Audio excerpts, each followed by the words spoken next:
Ya, halo pemirsa. Pekan ini tampaknya warga kembali dikabarkan bahwa mengetahui harga BBM non-subsidi kini sudah turun. Bersama saya Fani Imaniar, Anda menyaksikan MNC News Now. Kita ke informasi pertama pemirsa, Polri menggelar sidang Komisi Kode Etik Polri atau KKEP terhadap tersangka Kompol Baikuni Wibowo terkait upaya menghalangi penyidikan atau obstruction of justice. Pembunuhan berencana Brigadir Nofriansyah Yosua Huta Barat di Divisi Profesi dan Pengamanan Polri. Baikuni Wibowo merupakan satu dari 7 tersangka yang menghalangi penyidikan kasus dugaan pembunuhan berencana Brigadir J di tempat kejadian perkara atau TKP Kompleks Polri Duren 3 Jakarta Selatan pada awal Juli. Sidang ini sudah berlangsung sejak pukul 9.30 pagi tadi. Komisi Etik Profesi Polri menggelar sidang etik terhadap 7 anggota Polri tersangka penghalangan penyidikan kasus pembunuhan berencana Brigadir Yosua secara berkelanjutan. Sidang pertama telah dilaksanakan untuk tersangka Kompol Cuk Putranto kemarin. Direktorat Tindak Pidana Siber Polri menetapkan 7 anggota Polri sebagai tersangka karena menghalangi penyidikan kasus pembunuhan berencana Brigadir Yosua.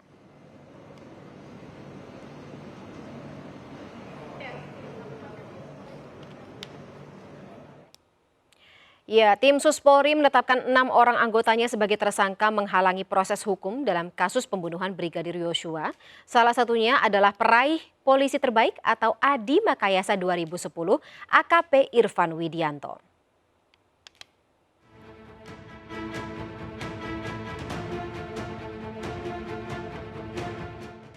Inspektorat Pengawasan Umum Polri telah menetapkan 6 orang anggota polisi yang terlibat dalam kasus pembunuhan Brigadir Yosua sebagai tersangka menghalangi proses penyidikan atau obstruction of justice. Saat ini penyidik tengah melakukan pemberkasan terhadap ke-6 tersangka tersebut. 6 orang tersangka tersebut sudah mulai menjalani sidang etik yang dilakukan Divisi Propam Polri. Pada saat rilis Jumat yang lalu sudah disampaikan ada 6. Yaitu Saudara FS, BCP HK, KBP ANP, AKBP AR, Kompol BW, dan Kompol CP. Sekaligus saya tambahkan ya, terhadap ke-6 tersangka obstruction of justice ini, di Propam juga akan segera menyidangkan kode etik terhadap ke-6 orang tersebut. Bahkan kalau tidak salah hari ini mulai. Hari ini sudah mulai.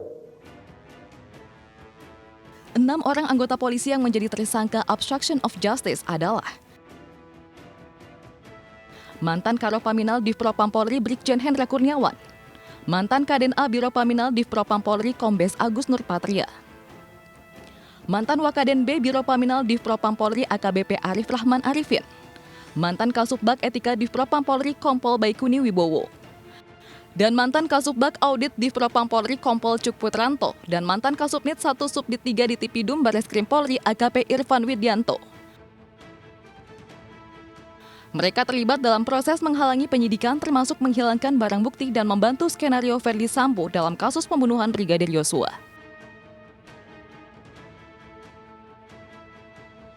Dan saat ini pemirsa, kami sudah terhubung dengan Esra Ambarita di lokasi. Esra, apa update terbaru pasca jalannya sidang Komisi Etik atau Kode Etik di sana?